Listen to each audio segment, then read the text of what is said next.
This is Aby Warburg, and here he is surrounded by the Warburg House in Hamburg, Germany. It was the home of his famous library until 1933, when it was relocated to London because of the rise of the Nazis in Germany. Aby Warburg was the son of a wealthy Jewish banker's family. He was the oldest boy of his 7 siblings and therefore supposed to take over the family business. But being more interested in books than in business, he made a deal with his brother Max Warburg that Max will inherit the family business if he provides Aby with all the books he ever needs. The heritage of Aby Warburg can be divided in 3 parts. One important part is his private library, which is now the Warburg Institute in London.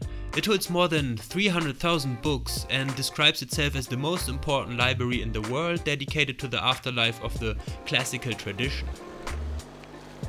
And Aby Warburg was a scholar. He wrote papers and published his research.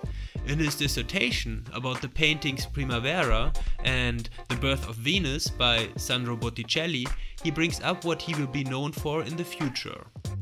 His idea of how images of great symbolic, intellectual and emotional power emerge in Western antiquity and then reappear and are reanimated in the art and cosmology of later times, for example the Renaissance.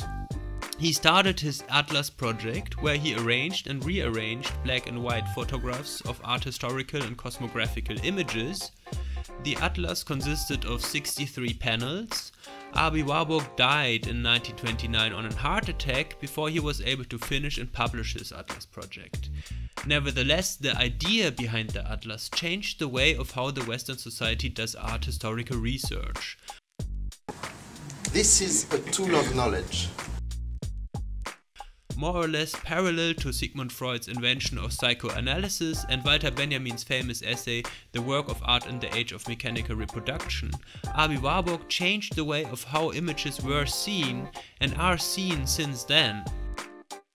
Warburg was one of the first scholars who figured out that images do not just have aesthetic qualities but are also carrying information and can be understood as containers of knowledge.